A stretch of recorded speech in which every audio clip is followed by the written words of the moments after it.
اب اس لیسن میں ہم اس کی تفسیر مدبر القرآن مولانا امین اصلاحی کی جو تفسیر ہے اس میں دیکھیں گے، کیونکہ یہاں پہ جو انہوں نے نازعات اور ناشطات کے جو الفاظ ہیں اس کے معنی جو لیے ہیں وہ فرشتے نہیں لیے ہیں، اور اس کی کیا وجہ ہے اس کو بھی ہم یہاں پہ دیکھتے ہیں۔ والنازعات غرقا والناشطات نشطا، نازعات اور ناشطات کی تعبیر میں یوں تو متعدد اقوال منقول ہیں، لیکن غالب رائے یہی ہے کہ ان سے مراد وہ فرشتے ہیں جو کفار کی جانیں سختی سے اور اہل ایمان کی جانیں نہایت نرمی سے نکالتے ہیں، یعنی کہ نازعات میں سے مراد وہ فرشتے ہیں جو سختی سے نکالتے ہیں، اور ناشطات کیونکہ بند کو آسانی سے آہستہ سے کھولنے کو کہتے ہیں تو اس سے مراد نرمی سے نکالنے والے، جان کو نرمی سے نکالنے والے فرشتے ہیں۔ اگرچہ اس قول کو شہرت حاصل ہے لیکن اس کی کوئی بنیاد نہیں ہے۔ اس باب میں جو روایات ہیں وہ بالکل تفسیری نوعیت کی ہیں، جن کا یہ درجہ نہیں ہے کہ ان کی بنیاد پر کوئی بات اعتماد کے ساتھ کہی جا سکے۔ قرآن میں بھی کوئی ایسی چیز نہیں ملتی جس سے اس قول کے حق میں کوئی تائید نکلتی ہو۔ اہل کفر اور اہل ایمان کی جانوں کے نکالنے کا معاملہ تمام طرح ایک روحانی اور باطنی کیفیت سے تعلق رکھنے والا معاملہ ہے، وہ کوئی ایسے عام مشاہدے میں آنے والی چیز نہیں ہے کہ اس کو کسی دعوے پر بطور حجت پیش کیا جا سکے، جبکہ یہ قسمیں یہاں بطور شہادت کھائی گئی ہیں۔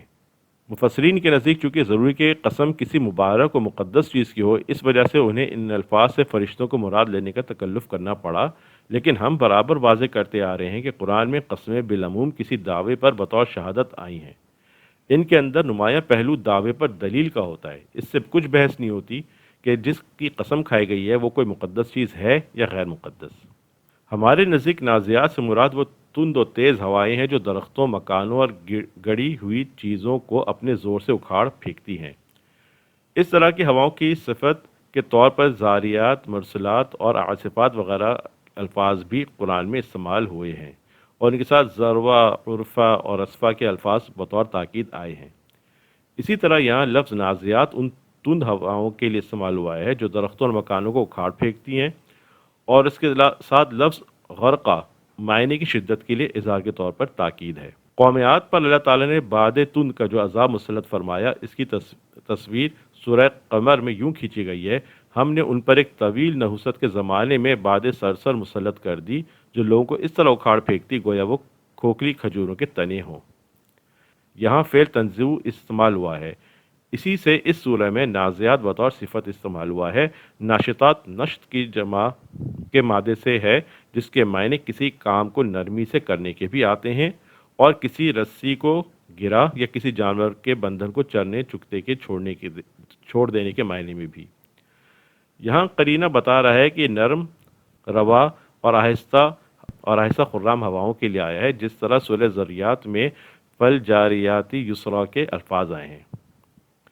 یہ امر واضح رہے کہ تند اور نرم ہواؤں کے عمل کی ظاہری نوعیت اگرچہ الگ تھلگ ہے، لیکن اللہ تعالیٰ کے عجائبات تصرف کی شانیں دونوں کے اندر نمایاں ہیں۔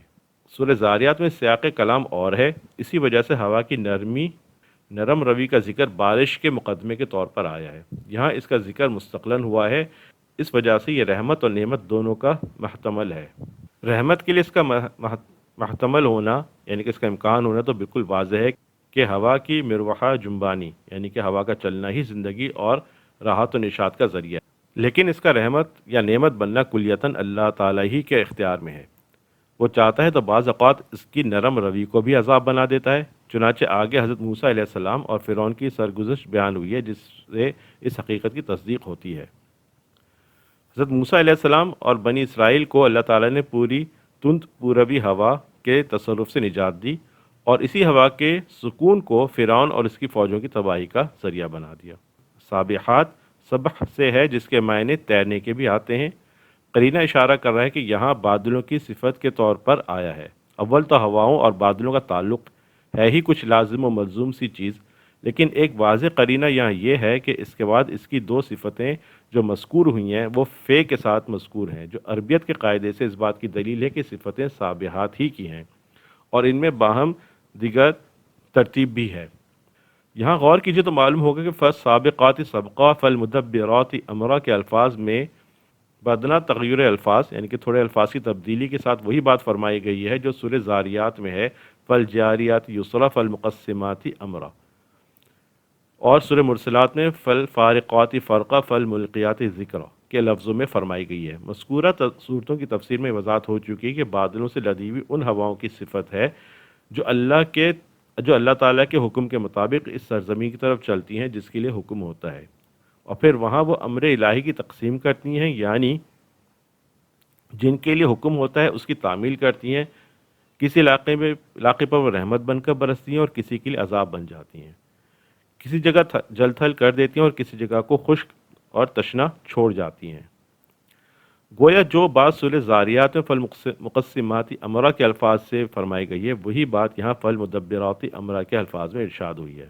اس سے پہلے فالسابقات سبقہ کے الفاظ بادلوں کی اس بھاگ دوڑ کی تصویر کو پیش کر رہے ہیں جو فضا میں اس وقت نمایاں ہوتی ہے جب ان کے مختلف دستے ایک دوسرے پر سبقت کرتے دیکھے جاتے ہیں۔ معلوم ہوتا ہے کہ سب اپنی غیبی حاکم کی حکم کی تکمیل میں سرگرم ہیں، اور ہر ایک اس بات کا آرزومند ہے کہ امر کو حکم کو پورا کرنے میں اول نمبر اسی کا رہے۔ ان قسموں میں جس چیز پر قسم کھائی گئی ہے یہاں لفظوں میں وہ مذکور نہیں بلکہ چھپی ہوئی ہے، یعنی کہ یہ بات نہیں بتائی گئی کہ یہ قسم کن کے اوپر کھائی گئی ہے۔ سورہ صاد، سورہ قاف، سورہ قیامہ سب میں آپ دیکھ چکے ہیں کہ جس چیز پہ قسم کھائی گئی ہے وہ حذف کر دیا گیا۔ جہاں ذکر کی وہ خاص ضرورت نہ ہو وہاں حذف ہی بہتر ہوتا ہے۔ یہاں چونکہ قیامت کی ہلچل کا ذکر آگے تفصیل سے موجود ہے، جو جس چیز پہ قسم کھائی گئی اس کو واضح کرنے کے لیے کافی ہے، اس وجہ سے اس کے ذکر کرنے کی خاص ضرورت باقی نہیں رہی تھی۔ یوم ترجف الراجفہ تتبعها رادفہ، یہ جو آیات ہیں ان پہ قسم نہیں کھائی گئی ہے جیسے کہ بعض لوگوں نے گمان کیا ہے، بلکہ اس دن کی یاد دہانی ہے جس دن اس عذاب سے سابقہ پیش آئے گا جس سے ان کو ڈرایا جا رہا تھا، اور اللہ تعالیٰ کے رسولوں نے اپنی قوموں کو دو عذابوں سے ڈرایا ہے، ایک اس عذاب سے جس سے قیامت کے دن دوچار ہونا پڑے گا، دوسرے اس عذاب سے جس سے اس دنیا میں قوم کو سابقہ پیش آتا ہے اگر وہ اپنے رسول کی تکذیب کر دیتی ہے۔ راجفہ کے معنی کپکپی اور زلزلہ کے ہیں، اور رادفہ کے معنی پہلے جھٹکے کے بعد دوسرے جھٹکے کے۔ قیامت کی ہلچل جیسا کہ دوسرے مقامات میں واضح ہو چکی ہے سور کی دو پھونکوں میں مکمل ہوگی، یہاں انہی دو پھونکوں کے اثرات کی طرف اشارہ ہے۔ مقصود اس سے مکذبین قیامت اور اس پر حقیقت کا اظہار ہے کہ قیامت کے ظہور کو بہت مستبعد اور ناممکن نہ سمجھو، بس دو جھٹکوں میں سارا نظام درم برم ہو جائے گا۔ قلوب یومئذ واجفہ ابصارها خاشعہ، اوپر کی آیت میں اس دن کی ہلچل کے وہ اثرات بیان ہوئے ہیں جو اس کائنات میں نمودار ہوں گے۔ ان آیات میں اس کے ان اثرات کی طرف اشارہ ہے جو ارواح و قلوب پر طاری ہوں گے۔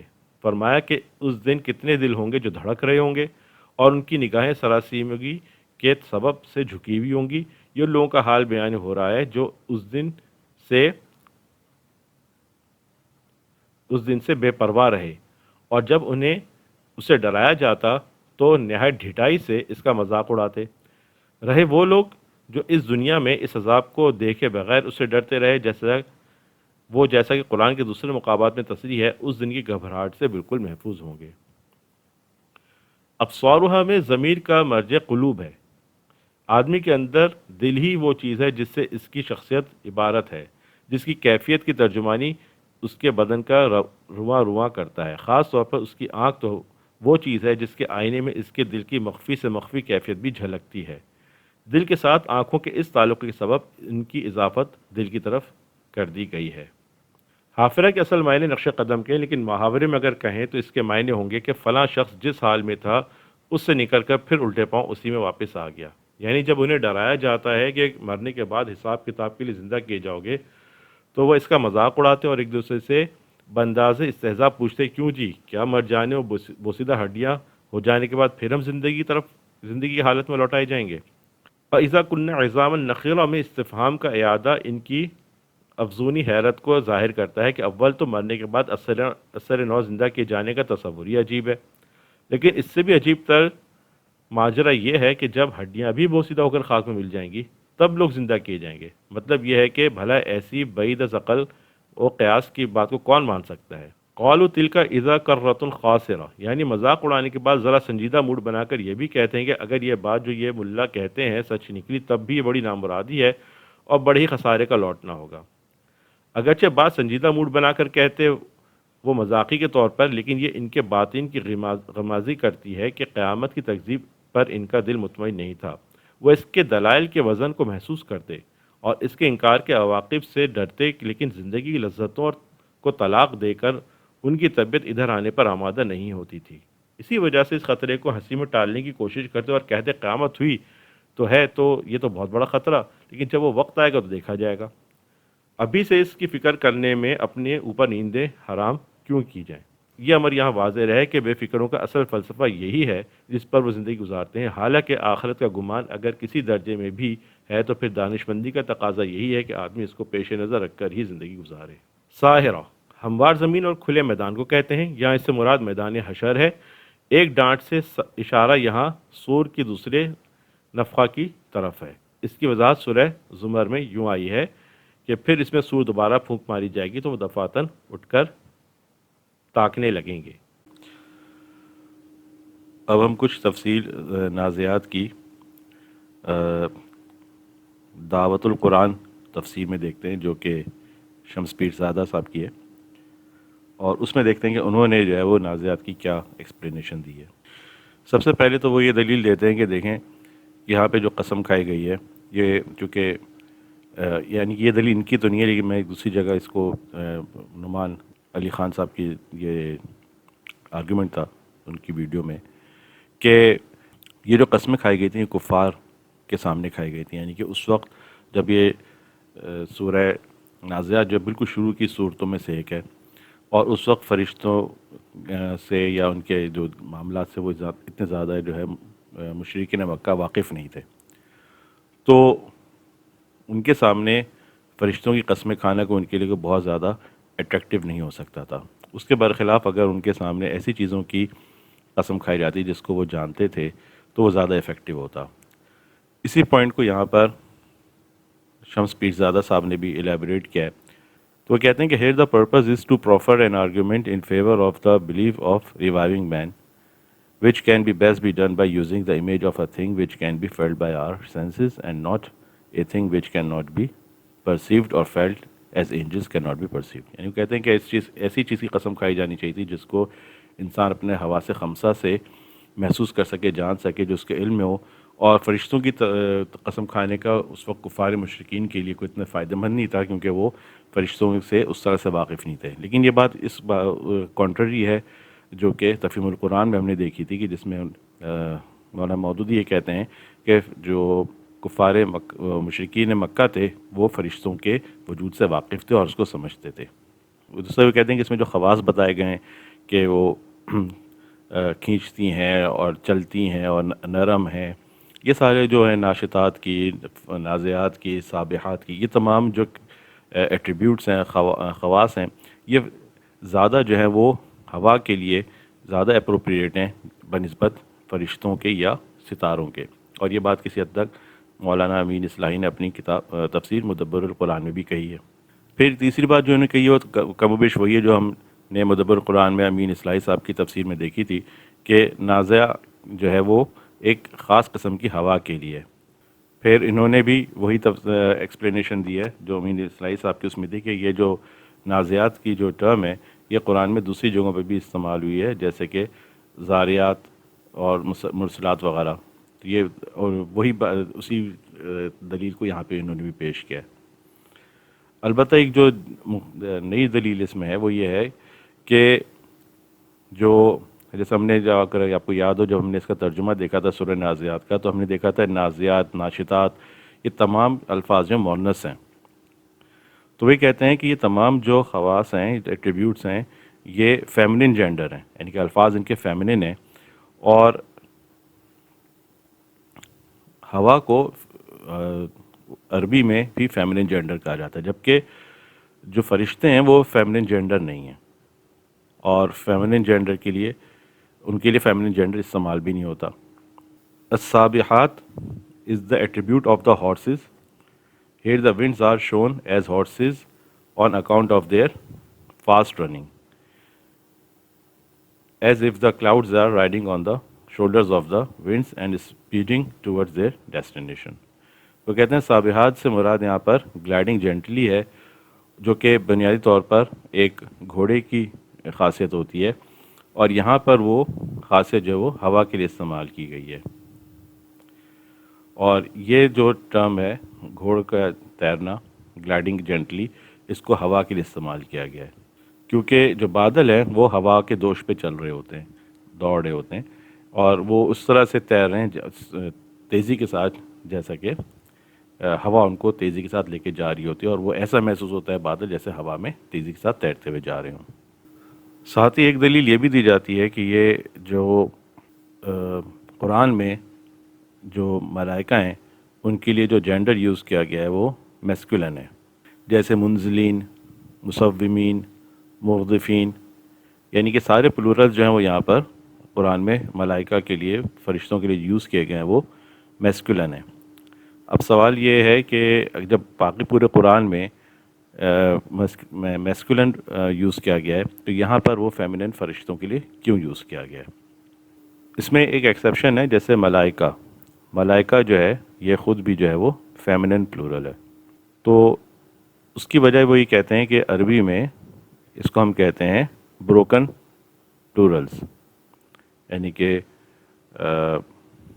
جمع تکسیر، تو یہ جو ہے وہ بروکن پلورل کہلاتے ہیں، اور یہاں پہ یعنی کہ چونکہ ملائکہ وہ پلورل کے طور پہ یوز ہو رہا ہے اس لیے یہ یہاں پہ فیمنن میں، لیکن ایکچوئل میں یہ اس طرح سے ہے کہ جب اینجلس کو ایڈریس کیا جاتا ہے ملائکہ کو، جیسے ملائکہ تو قالو، اب قالو جو ہے جیسے ہم پڑھ چکے ہیں کہ یہ ماضی کا صیغہ ہے، اور ان سب نے کہا، ان سب سے مراد مذکر نے، تو قالو کا لفظ استعمال ہوا ہے، تو یہاں سے اس کا مطلب ہے لفظ تو ملائکت ہوا ہے، یعنی کہ فیمنن ہے پلورل میں، لیکن جو اس کا ورب یوز ہوا ہے وہ میسکولن یوز ہوا ہے۔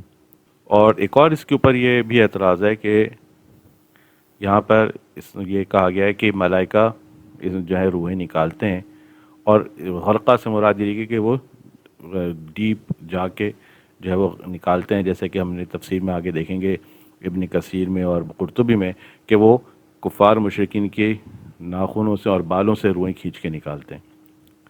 تو اس کے اوپر جو ہے وہ ایک اعتراض یہ ہے کہ کوئی حدیث ایسی نہیں ہے جو کہ اس کو کنفرم کرتی ہو، یعنی کہ زیادہ تر حدیث میں یہ آیا ہے کہ جو انسان کی روح نکالی جاتی ہے، نکالی جائے گی، وہ پیروں سے کھینچ کے نکالی جائے گی، یعنی کہ اس میں یہ کہیں نہیں ہے کہ فرشتے انسان کے جسم میں گھسیں گے،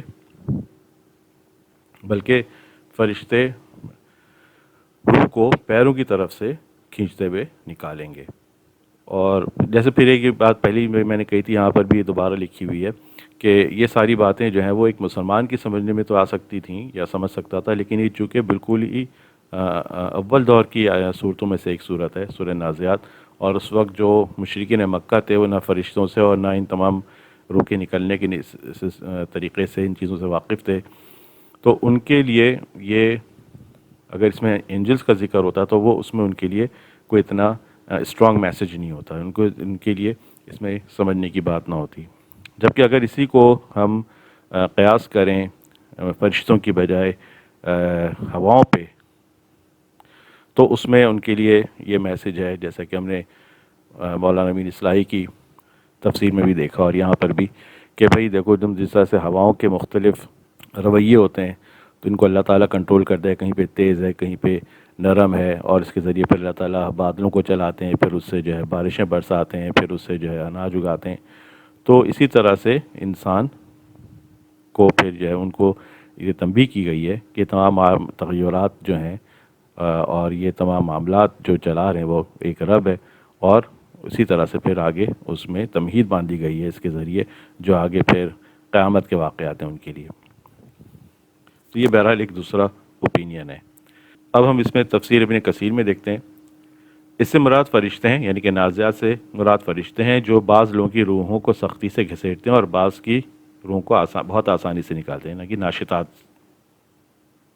کی بات ہو رہی ہے، جیسے کسی کے بند کھول دیے جائیں۔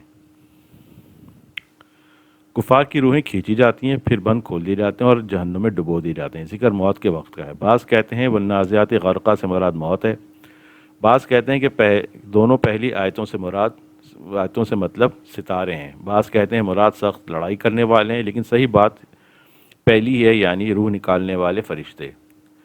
اسی طرح تیسری آیت کی نسبت بھی یہ تینوں تفسیریں مروی ہیں، یعنی فرشتے، موت اور ستارے۔ حضرت عطا فرماتے ہیں مراد کشتیاں ہیں۔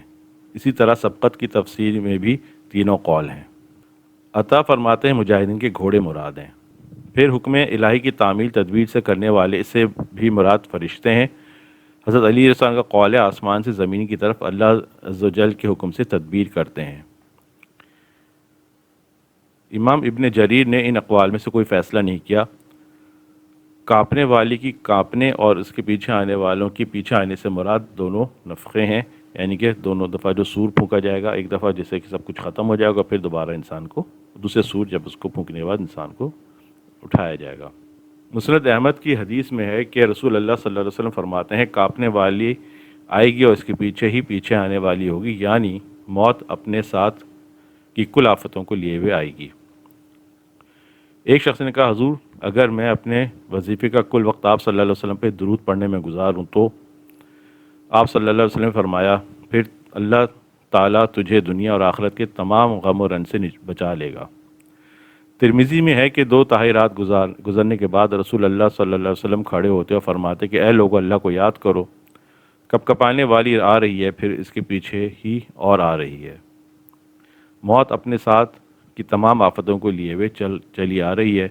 اس دن بہت سے دل ڈر رہے ہوں گے، ایسے لوگوں کی نگاہیں ذلت اور حقارت کے ساتھ پست ہوں گی، کیونکہ وہ اپنے گناہوں اور اللہ تعالیٰ کے عذابوں کا معائنہ کر چکے ہوں گے۔ مشرکین جو روز قیامت کے منکر تھے اور کہا کرتے تھے کہ کیا قبروں میں جانے کے بعد بھی ہم زندہ کیے جائیں گے، وہ آج اپنی اس زندگی کو رسوائی اور برائی کے ساتھ آنکھوں سے دیکھ لیں۔ حافرہ کہتے ہیں قبروں کو بھی، یعنی قبروں میں چلے جانے کے بعد جسم اور ہڈی کے سڑ گل جانے اور ریزہ ریزہ ہو جانے کے بعد بھی کیا ہم زندہ کیے جائیں گے؟ پھر تو یہ دوبارہ کی زندگی خسارے اور گھاٹے والی ہوگی۔ کفار قریش کا یہ مقولہ تھا۔ حافرہ کے معنی موت کے بعد کی زندگی کے بھی مروی ہیں۔ حافرہ کے معنی موت کے بعد زندگی کے بھی مروی ہیں اور جہنم کا نام بھی ہے۔ اس کے نام بہت سے ہیں جیسے جہیم، سقر، جہنم، حاویہ، حافرہ، لظہ، حطمہ وغیرہ۔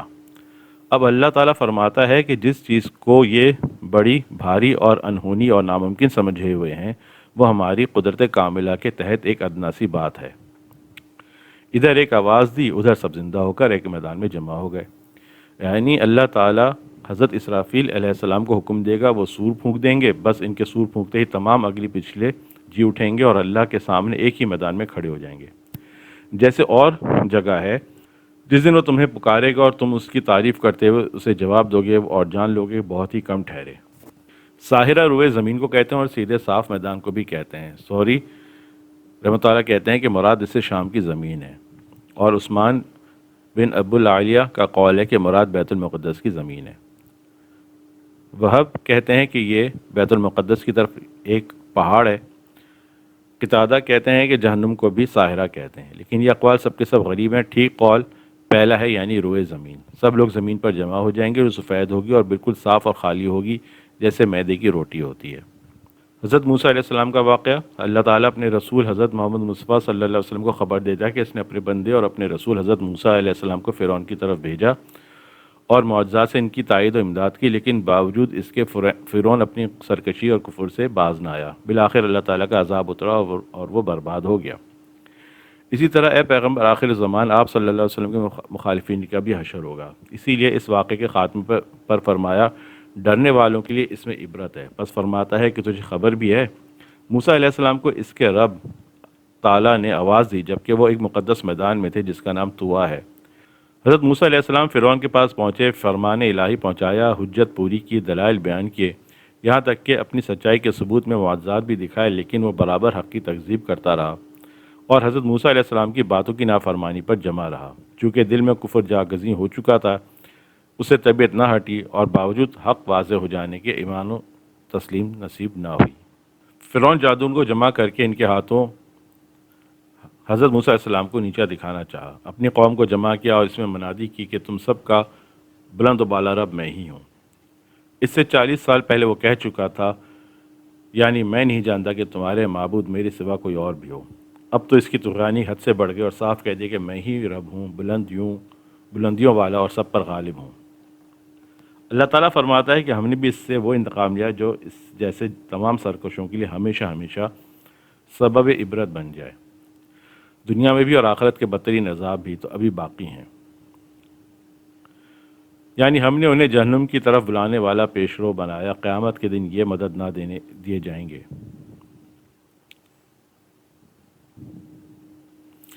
مسند احمد میں کہ رسول اللہ صلی اللہ علیہ وسلم فرماتے ہیں کہ جب اللہ تعالیٰ نے زمین کو پیدا کیا تو وہ ہلنے لگی، پروردگار نے پہاڑوں کو پیدا کر کے زمین پر گاڑ دیا جسے وہ ٹھہر گئی۔ فرشتوں کو اس پر سخت تر تعجب ہوا اور پوچھنے لگے، اے اللہ، تیری مخلوق میں ان پہاڑوں سے بھی زیادہ سخت چیز کوئی اور ہے؟ اللہ تعالیٰ نے فرمایا، ہاں، لوہا۔ پوچھا، اس سے بھی زیادہ سخت؟ فرمایا، آگ۔ پوچھا، اس سے بھی زیادہ سخت؟ فرمایا، ہاں، پانی۔ پوچھا، اس سے بھی زیادہ سخت؟ فرمایا، ہوا۔ پوچھا، پروردگار، کیا تیری مخلوق میں اس سے بھی بھاری کوئی چیز ہے؟ فرمایا، ہاں، وہ ابن آدم ہے جو اپنے دائیں ہاتھ سے جو خرچ کرتا ہے، اس کی خبر بائیں ہاتھ کو بھی نہیں ہوتی۔ ابن جریر میں حضرت علی رضی اللہ عنہ سے مروی ہے کہ جب زمین کو اللہ تعالیٰ نے پیدا کیا تو کانپنے لگی اور کہنے لگی کہ مجھ پر تو آدم علیہ السلام کو اور ان کی اولاد کو پیدا کرنے والا ہے جو اپنی گندگی مجھ پر ڈالیں گے اور میری پیٹھ پر تیری نافرمانیاں کریں گے۔ اللہ تعالیٰ نے پہاڑ کو گاڑ کر زمین کو ٹھہرا دیا۔ بہت سے پہاڑ تم دیکھ رہے ہو اور بہت سے تمہاری نگاہوں سے اوجھل ہیں۔ زمین کا پہاڑوں کے بعد سکون حاصل کرنا بالکل ایسا ہی تھا جیسے اونٹ کو ذبح کرتے ہی اس کا گوشت تھرکتا رہتا ہے، پھر کچھ دیر کے بعد ٹھہر جاتا ہے۔ پھر فرماتا ہے کہ یہ سب تمہارے اور تمہارے جانوروں کے لیے فائدے کے لیے، یعنی زمین سے چشموں اور نہروں کا جاری کرنا، انسان زمین کے پوشیدہ خزانوں کو ظاہر کرنا، کھیتیاں اور درخت اگانا، پہاڑوں کا گاڑنا تاکہ زمین سے پورا فائدہ تم اٹھا سکو، یہ سب باتیں انسانوں کے فائدے کے لیے ہیں۔ طامۃ الکبریٰ سے مراد قیامت کا دن ہے، اس لیے کہ وہ ہولناک اور بڑے ہنگامے والا دن ہوگا جیسے اور جگہ ہے، یعنی قیامت بڑی سخت اور ناگوار چیز ہے۔ اس دن ابن آدم اپنے بھلے برے اعمال کو یاد کرے گا اور کافی نصیحت حاصل کرے گا، اور جیسے اور جگہ ہے، یعنی اس دن آدمی نصیحت حاصل کر لے گا لیکن آج کی نصیحت اسے کچھ فائدہ نہ دے گی۔ پھر فرمایا، قیامت کے بارے میں تم سے سوال ہو رہے ہیں، تم کہہ دو کہ نہ مجھے اس کا علم ہے نہ مخلوق میں سے کسی اور کو، صرف اللہ تعالیٰ ہی جانتا ہے کہ قیامت کب آئے گی، اس کا صحیح وقت کسی کو معلوم نہیں۔ وہ زمین و آسمان پر بھاری پڑ رہی ہے، وہ اچانک آ جائے گی۔ لوگ تجھ سے اس طرح پوچھتے ہیں کہ گویا تم اسے جانتے ہو، حالانکہ دراصل اس کا علم سوائے اللہ تبارک تعالیٰ کے کسی اور کو نہیں۔ حضرت جبرائیل علیہ السلام بھی جس وقت انسانی صورت میں آپ صلی اللہ علیہ وسلم کے پاس آئے اور کچھ سوالات کیے جن کے جوابات آپ صلی اللہ علیہ وسلم نے دیے، پھر اسی قیامت کے دن کے تعین کا سوال کیا۔ آپ صلی اللہ علیہ وسلم نے فرمایا، جس سے پوچھتے ہو نہ وہ اسے جانے نہ خود پوچھنے والے کو اس کا علم ہے۔ پھر فرمایا، اے نبی، آپ تو صرف لوگوں کو ڈرانے والے ہیں اور اس سے نفع انہی کو پہنچے گا جو اس خوفناک دن کا ڈر رکھتے ہیں، وہ تیاری کر لیں گے اور اس دن کے خطرے سے بچ جائیں گے۔ باقی جو لوگ ہیں وہ آپ صلی اللہ علیہ وسلم کے فرمان سے عبرت حاصل نہیں کریں گے بلکہ مخالفت کریں گے اور اس دن بدترین نقصان اور مہلک عذابوں میں گرفتار ہوں گے۔ لوگ جب اپنی قبروں سے اٹھ کر محشر کے میدان میں جمع ہوں گے، اس وقت وہ اپنی دنیا کی زندگی انہیں بہت ہی کم نظر آئے گی اور ایسا معلوم ہوگا کہ صرف صبح یا صرف شام کا کچھ حصہ دنیا میں گزارا۔ ظہر سے لے کر آفتاب کے غروب ہونے تک کے وقت کو عشیہ کہتے ہیں اور سورج نکلنے سے لے کر آدھے دن تک کے وقت کو ضحیٰ کہتے ہیں۔ مطلب یہ ہے کہ آخرت کو دیکھ کر دنیا کی لمبی عمر بھی اتنی کم محسوس ہونے لگے گی۔ اب ہم اس کی تھوڑی سی تفسیر قرطبی میں دیکھتے ہیں۔ حضرت ابن مسعود نے کہا، اس سے مراد کفار کے نفوس ہیں جنہیں ملک الموت ان کے جسموں سے نکالتا ہے، ان کے ہر بال کے نیچے سے، ناخنوں کے نیچے سے اور قدموں کی جڑ اس طرح جس طرح گوشت بھوننے والی سیخ تر اون سے نکالی جاتی ہے، پھر وہ انہیں جسموں میں داخل کرتے ہیں، پھر اسے باہر نکالتے ہیں۔ یہ کفار کے ساتھ اس کا معاملہ ہے۔ حضرت ابن عباس کا قول ہے، حضرت سعید بن جبیر نے کہا، ان کی روحیں نکالی گئیں، پھر غرق کی گئیں، پھر انہیں جلایا گیا، پھر انہیں جہنم میں پھینک دیا گیا۔ ایک قول یہ کیا گیا ہے، کافر موت کے وقت نفس کو دیکھے گا کہ وہ غرق ہو رہا ہے۔ سدی نے کہا، النازعات سے مراد وہ نفوس ہیں جو سینوں میں غرق ہو جاتے ہیں۔ مجاہد نے کہا، اس سے مراد موت ہے جو نفوس کو کھینچتی ہے۔ حضرت حسن بصری نے کہا، اس سے مراد وہ ستارے ہیں جو ایک افق سے دوسرے افق کی طرف جاتے ہیں۔ یہ عربوں کے اس قول سے ماخوذ ہے، یعنی اس کی طرف گیا، اور عربوں کے اس قول سے لے گیا کہ گھوڑے دوڑے۔ غرقہ یعنی وہ غرق ہو جاتے ہیں، غائب ہو جاتے ہیں، وہ ایک افق سے ظاہر ہوتے ہیں اور دوسرے افق میں غائب ہو جاتے ہیں۔ ایک قول یہ کیا گیا، اس سے مراد کمانوں کو کھینچنے والے ہیں جو کمانوں پر تیر چڑھا کر انہیں کھینچتے ہیں۔ یہ عطا اور اکرمہ نے کہا۔ میں کہتا ہوں یہ اور مقابل تعبیر برابر ہے، یعنی کیونکہ جب اللہ تعالیٰ نے قوموں کی قسم اٹھائی تو اس سے مراد قوس کھینچنے والے بھی ہوں گے، مقصود قوموں کی عظمت بیان کرنا ہے۔ یہ اس طرح ہے جس طرح اللہ کے فرمانے والا عادیات ضبحا، عادیات قسم ہے ان گھوڑوں کی جو دوڑتے وقت آوازیں نکالتے ہیں۔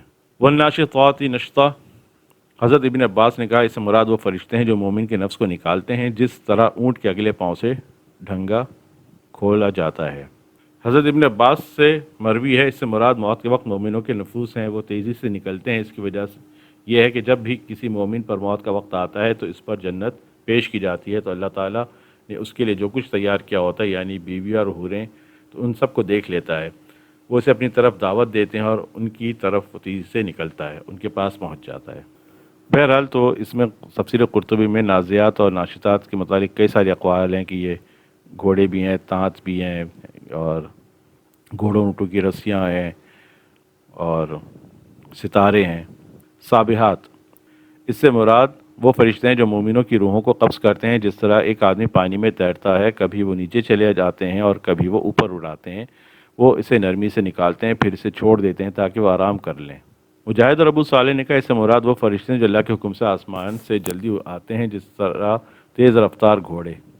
اور قتادہ اور حسن نے کہا اس سے مراد وہ ستارے جو افلاک میں تیرتے ہیں، اسی طرح سورج چاند اللہ تعالیٰ کا فرمان ہے کل فی فلک یسبحون، ہر ایک اپنے فلک میں تیر رہا ہے۔ فالسابقات سبقہ، حضرت علی نے فرمایا اس سے مراد وہ فرشتے ہیں جو انبیاء تک وحی پہنچانے میں شیاطین پر سبقت لے جاتے ہیں۔ ایک قول یہ کیا گیا ہے وہ بنی آدم پر عمل صالح میں سبقت لے جاتے ہیں، تو اسے لکھ لیتے ہیں۔ اور یہ بھی ہے کہ اس سے مراد موت ہے جو انسان پر سبقت لے جاتی ہے۔ مقاتل نے کہا اس سے مراد وہ فرشتے ہیں جو مومنوں کی روحوں کو جنت کی طرف جلدی لے جاتے ہیں۔ عطا نے کہا اس سے مراد وہ گھوڑے ہیں جو جہاد کی طرف سبقت لے جاتے ہیں۔ تو فالسابقات سبقہ کے متعلق بھی کئی سارے اقوال ہیں۔ فالمدبرات امرا، قشیری نے کہا علماء کا اس بات پر اجماع ہے کہ اس سے مراد فرشتے ہیں۔ قلوب یومئذ واجفہ، اس روز دل خوفزدہ ہوں گے، یہ حضرت ابن عباس کا قول ہے اور اکثر مفسرین کی یہی رائے ہے۔ سدی نے کہا وہ اپنی جگہوں سے ہل جائیں گے، اور اس کی مثل جب دل نرخرا تک پہنچ جائیں گے۔ کہا کہ جب دل مضطرب، خوفزدہ اور پرسکون نہ ہوں گے۔ جب دل مضطرب ہوں گے معنی سب کا قریب قریب ہے، اس سے مراد کفار کے دل ہیں۔ تو اس طرح سورہ نازعات کی تفسیر مکمل ہوئی۔ اب انشاءاللہ تعالی اگلے لیسن میں ہم سورہ نبا کی ٹرانسلیشن دیکھیں گے۔